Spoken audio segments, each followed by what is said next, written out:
Good evening students, welcome to study with Preksha 5483।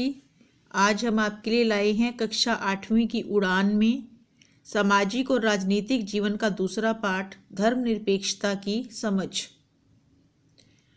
तो सबसे पहले तो हमें पता होना चाहिए कि संविधान क्या है। किसी भी देश को चलाने के लिए एकत्रित नियमों को संविधान कहा जाता है।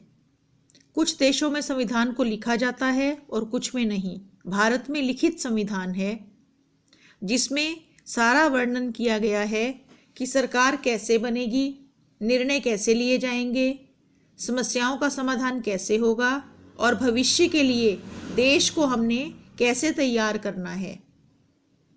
किसी भी देश के संविधान पर वहाँ की जनता की इच्छाएं, भविष्य की योजनाएं, देश की समस्याएं और स्वतंत्र होने के लिए जो प्रयास हुए हैं उन स्वतंत्रता आंदोलन का भी प्रभाव होता है। भारत के संविधान में भी ये सब देखने को मिला है। भारत विविधताओं से भरा हुआ देश है जिसमें अनेक धर्मों के लोग मिलजुल कर रहते हैं। भारत में मुख्यतः 4 धर्म पाए जाते हैं, हिंदू, मुस्लिम, सिख और ईसाई। उनको हमने ये चिन्ह दिए हुए हैं और उनके धर्म स्थलों के साथ मिलाना है। सबसे पहले ये एक मस्जिद का चिन्ह है, इसे हम यहाँ मिलाएंगे। ये सिख धर्म का निशान है, इसे हम यहाँ गुरुद्वारे के साथ मिलाएंगे। ये शायद स्वर्ण मंदिर का चित्र दिया गया है। ये एक चर्च का चिन्ह है, इसे हम यहाँ मिलाएंगे।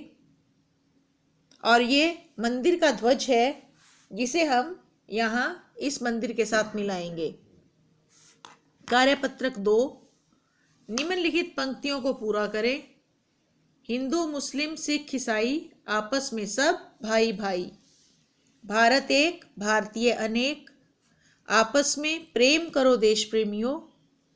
भारत में नागरिकों को धार्मिक स्वतंत्रता का मौलिक अधिकार प्राप्त है। कक्षा 7 में आपने जो पढ़ा था उसके आधार पर निम्न प्रश्नों के उत्तर दीजिए। अंसारी दंपति को मकान किराए पर क्यों नहीं मिला? अगर अंसारी दंपति की जगह आपके साथ ऐसा होता तो आप क्या करते? अंसारी दंपति को मुस्लिम होने के कारण मकान किराए पर नहीं मिला था। यदि धर्म के आधार पर हमारे साथ ऐसा भेदभाव होता तो हम बहुत अपमानित अनुभव करते और इसका जोरदार विरोध करते। अगर देश का कानून बनाने का कार्य आपको करना हो तो आप धर्म के मामले में कैसा कानून बनाएंगे? हम सभी धर्मों को और उनके अनुयायियों को समानता का अधिकार देंगे। कार्यपत्रक 4 में खाली जगह दी गई है। यहाँ आपने एक ऐसी तस्वीर बनानी है जिससे सभी धर्मों का आपस में भाईचारा बढ़े। कार्यपत्रक 5, अपने परिवार या आस पड़ोस के किसी बुजुर्ग से मारकाट के बारे में जानकारी प्राप्त करें। जब हमारा देश आज़ाद हुआ तो अंग्रेज़ों ने इसे 2 भागों में बांट दिया था। धर्म के आधार पर विभाजन हुआ था, भारत और पाकिस्तान। उस समय भारत से बहुत से मुस्लिम पाकिस्तान गए और पाकिस्तान से बहुत से हिंदू भारत आए थे और बहुत दंगा मारकाट ये सब हुई थी धार्मिक आधार पर।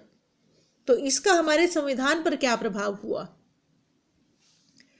संविधान में सभी धर्मों को समानता का अधिकार दिया गया। भारत में कोई भी राष्ट्रीय धर्म न बनाकर भारत को एक धर्मनिरपेक्ष राष्ट्र घोषित किया गया। कानून के सामने यहाँ सभी धर्मों के अनुयायी समान हैं और सभी को अपने अपने धर्म के प्रचार का अधिकार है। धन्यवाद। ये वीडियो यहाँ समाप्त होता है। देखते रहिए स्टडी विद प्रेक्षा 5483। धन्यवाद।